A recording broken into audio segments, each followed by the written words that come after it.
Olá, boa tarde a todos. Esse áudio é destinado sobretudo para os alunos do curso sobre o Evangelho de São João e nós pretendemos estudar aqui nesse áudio um pouco sobre o que significa a eternidade de Deus e a imutabilidade de Deus.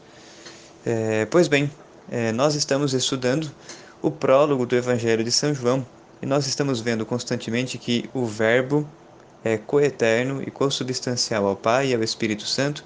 Deus, enquanto Trindade, é onipresente, onisciente, onipotente, eterno, imaterial e imutável. Então, o que queremos dizer, né? O que queremos dizer quando afirmamos que Deus é eterno e imutável? Pois bem, na prática, significa dizer que Deus, enquanto Trindade, uma única substância, três pessoas distintas, Pai, Filho e Espírito Santo, Deus não tem começo, não tem meio e não tem fim. Em outras palavras, não há movimento em Deus. Deus é eterno, a causa primeira de todas as coisas, sendo que Ele mesmo não tem causa. É o motor imóvel, nas palavras de Aristóteles na Metafísica. Né? Deus, para Deus não há passado, nem futuro. Né? Deus está, aspas, em um eterno presente. Para Deus, tudo é, né? Porque Deus é. Deus tem o ser em máximo grau. Para ele, o tempo não passa, porque ele é transcendente ao tempo, embora criou o tempo e atua, age dentro do tempo, sobretudo com a sua graça. Né? Mas Deus, então, é eterno. Deus não tem antes nem depois. Para Deus, tudo é. Por isso que nós, seres humanos, que estamos dentro do tempo e do espaço, e isso não é uma novidade kantiana, Santo Agostinho já havia afirmado isso muitos séculos antes de Kant. Santo Agostinho está no século V. Né? Ora, nós, seres humanos, somos contingentes. Isso significa que nós temos começo, meio e fim, pelo menos o nosso corpo, né? Nossa alma tem começo, mas não tem fim, porque é imortal, né? Mas o nosso corpo tem começo, meio e fim. Nós, seres humanos, somos contingentes. Isso significa que nós estamos dentro do tempo e do espaço. Portanto, nós, seres humanos, olhamos para a história, olhamos para a linha do tempo de dentro dela. Nós conhecemos aquilo que é nosso passado, porque nós podemos investigar, esse é o trabalho do historiador, do arqueólogo, enfim, nós podemos investigar, estudar os fatos já ocorridos, sabendo que nem todos chegam até nós e nós também não podemos e não conseguimos reproduzi-los perfeitamente, mas nós conhecemos a história, o passado. Nós também conhecemos o que acontece no momento presente. Podemos fazer inferências sobre o que vai acontecer num futuro próximo. Podemos fazer inferências sobre o que vai acontecer num futuro mais distante, mas nós não sabemos o que vai acontecer amanhã, daqui um ano, daqui 10 anos, daqui um século. Não temos essas condições, porque somos contingentes. Olhamos para a linha do tempo, olhamos para a história de dentro dela. Deus não olha para a história de dentro dela. Deus olha para a história de fora dela. Então, imagine que existe uma linha do tempo e Deus está fora dela. Deus olha para a linha do tempo e consegue vê-la simultaneamente. Ou seja, Deus olha para a origem do cosmos e Deus olha para todos os momentos da história até o final dos tempos, na parousia. Deus olha para toda essa linha do tempo em um único instante. Deus olha para a linha do tempo de fora dela e toda a linha do tempo está presente para Deus. Porque Deus é transcendente ao tempo. Embora Deus atue na história de salvação, com sua graça, revelando-nos verdades de fé necessárias à nossa eterna salvação, sobretudo quando o Verbo se encarnou. Né? Muito bem, então, para entendermos ainda melhor essas afirmações, Deus é eterno, Deus é imutável, para entendermos o que significam essas afirmações, essas palavras, em filosofia e teologia, nós precisamos dar um passo atrás e olhar primeiro o que significa a palavra movimento, na filosofia, na teologia, sobretudo aristotélico-tomista. Dizer que Deus é imutável significa afirmar que Em Deus não há movimento algum. Imutável, contrário de movimento. Mas o que é movimento para Aristóteles na metafísica? O que é movimento para a tradição aristotélico-tomista na filosofia e na teologia? Esse é o nosso foco de atenção no momento. Movimento, para o senso comum, nos nossos dias, significa deslocamento espacial físico, né? Então o sujeito ele saiu da cadeira e se sentou no sofá. O carro saiu da cidade de Jundiaí e chegou até São Paulo. Movimento, claro, né? De deslocamento. O senso comum só consegue compreender, muitas vezes, a existência desse tipo de movimento. Mas, na tradição aristotélico-tomista, na filosofia e na teologia, nós temos 4 significados para a palavra movimento. Então, vamos lá. Então, movimento, primeiro, pode ser entendido como movimento substancial. O que é movimento substancial? É o movimento enquanto geração e corrupção, criação e retorno ao nada. Então, geração aqui está sendo usada no sentido de criação, tá bem? Ora, movimento substancial de geração e corrupção é afirmar que algo surgiu, tem o ser, existiu e voltou ao nada, né? Não confundam essa geração com a geração eterna do Verbo pelo Pai na eternidade. Isso é uma outra coisa. Geração aqui, sobretudo na filosofia aristotélica, significa algo que começou a existir e que antes não era, não tinha o ser, né? Portanto, movimento substancial de geração é igual a criação. Quando algo é criado, algo é tirado a partir do nada. E Deus então lhe dá o ser e o existir. Movimento. Antes tínhamos o nada e agora temos o ser e o existir. Então a criatura que começou a existir, talvez há um segundo atrás, não existia. Né? Pensa na criação dos anjos. Né? Deus criou todos os anjos simultaneamente, ao mesmo tempo, a partir do nada. Há um segundo atrás, esses anjos não existiam, não tinham ser, e passaram a existir. Então talvez o primeiro ato de virtude dos anjos foi um ato de gratidão a Deus, né? Porque nos deu o ser e o existir.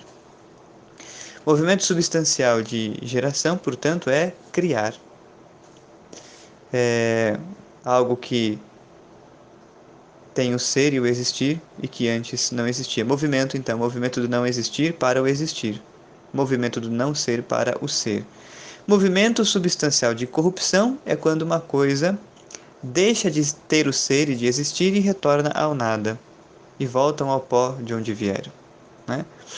Daí nós podemos perceber que algumas substâncias, algumas naturezas, elas passaram pelo movimento substancial de geração, mas não passarão jamais pelo movimento substancial de corrupção. Quais são essas naturezas? Os anjos e a alma humana. Por quê? Porque tanto os anjos, que são substâncias simples, espíritos puros, quanto a alma humana, que é uma substância puramente espiritual e material, os anjos e a alma humana foram criados por Deus imortais. No caso do homem, antes do pecado original, o corpo seria também imortal. Mas por causa do pecado original, a morte entrou em nossa natureza, provocando uma cisão nas duas substâncias, corpo e alma. A morte corporal é justamente a separação do corpo e da alma. O corpo perece, apodrece e morre, a alma não. Então, os anjos e a alma humana são imortais. Isso significa que têm um começo, foram criados por Deus, mas não têm fim. Seguem existindo e tendo o ser para sempre. São imortais, imateriais, subsistentes, têm o ser por si mesmo, separado da matéria. Não é? Por isso nós podemos falar da existência do céu e do inferno. Por ora, enquanto estados, depois do juízo final, além de ser estados, serão também um lugar. Né? Portanto, a alma humana e os anjos, é impossível para a alma humana e os anjos sofrer um movimento substancial de corrupção, ou seja, perder o ser e o existir e voltar ao nada. Por quê? Porque Deus criou os anjos e a alma humana para serem imortais. Não está na natureza angélica não está na natureza da alma humana retornarem ao nada, porque assim Deus o quis. Então, nós acabamos de explicar uma primeira espécie de movimento substancial, de geração e corrupção. Outras substâncias, outras naturezas, passam pelo movimento substancial de corrupção. Ora, um livro, pensem em um livro. Eu posso queimar o livro inteiro. Então ele sofre um movimento substancial de corrupção.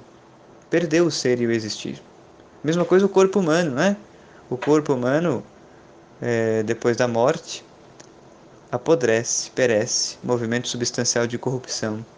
Assim, os animais, os vegetais, os entes inanimados. Mas além deste primeiro sentido, ou primeira interpretação, compreensão da palavra movimento, dentro da filosofia aristotélico-tomista, da teologia tomista, da tradição tomista, nós temos mais três sentidos da palavra movimento. Esse primeiro movimento que explicamos no áudio anterior é movimento substancial, de geração e corrupção. Agora nós temos o movimento acidental, que são de três tipos. Nós temos o movimento acidental de alteração, o movimento acidental de aumento e diminuição, o movimento acidental de deslocamento. Ora, o que é movimento acidental de alteração? É a mudança quanto à qualidade. Então, por exemplo, você comprou um carro novo em folha e você usou ele por vários anos, até o momento em que ele quebrou. Então o carro que tinha uma qualidade boa, agora tem uma qualidade ruim. Não presta mais, não é? O sujeito que tinha uma boa saúde ficou doente. O sujeito que estava doente, ele recuperou a saúde, não é? Movimento acidental de alteração é uma mudança quanto à qualidade. Essas mudanças acontecem nas naturezas,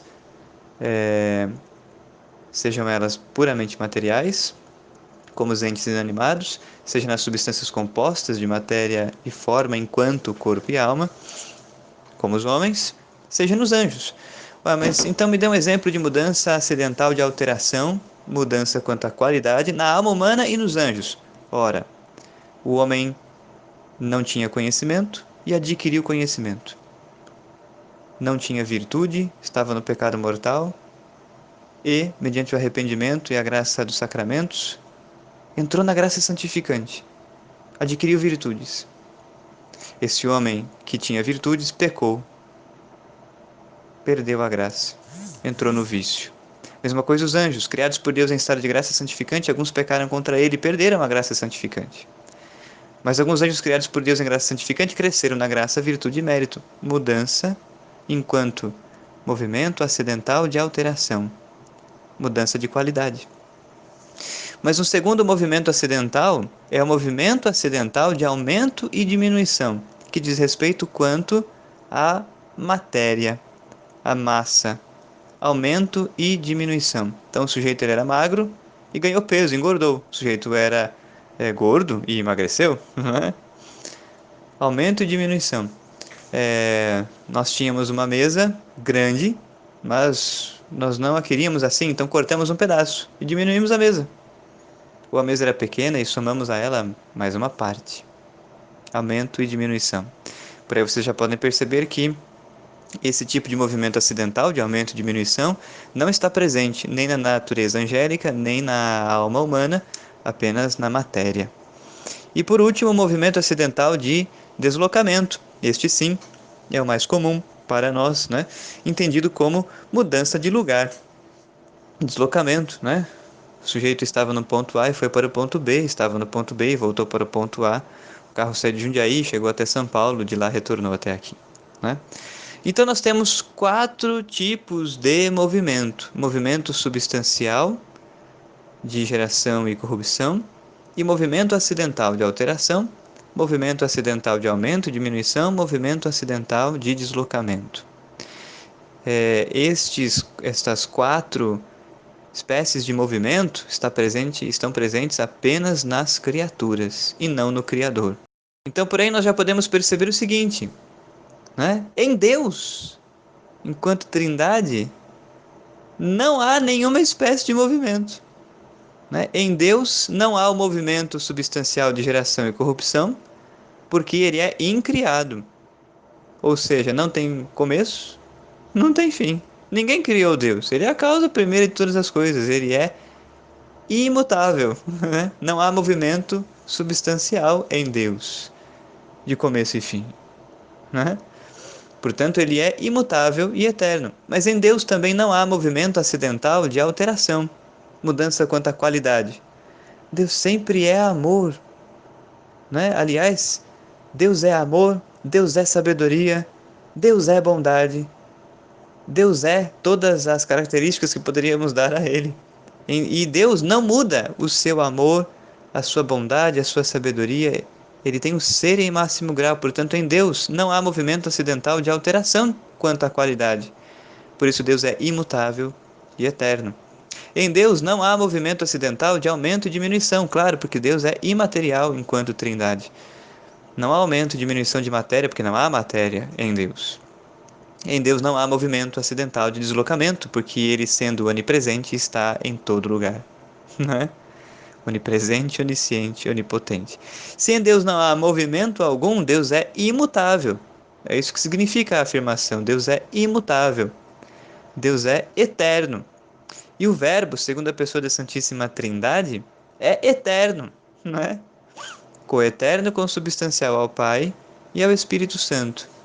Né? Por isso que nas primeiras aulas do Evangelho de São João nós citávamos essas características do Verbo e nós precisamos também fazer aqui uma outra observação. A geração do Verbo na eternidade não significa dizer que ele tem um começo ou foi criado. Não. O Verbo é incriado. O Verbo não foi criado. E o Verbo não foi gerado enquanto criatura. O Verbo foi gerado consubstancial ao Pai e ao Espírito Santo na eternidade. O Verbo, nós o dizemos gerado enquanto emanado, né? É a primeira processão em Deus, a emanação da pessoa do Verbo, imagem perfeita do Pai na eternidade. Não criado, gerado na eternidade, né?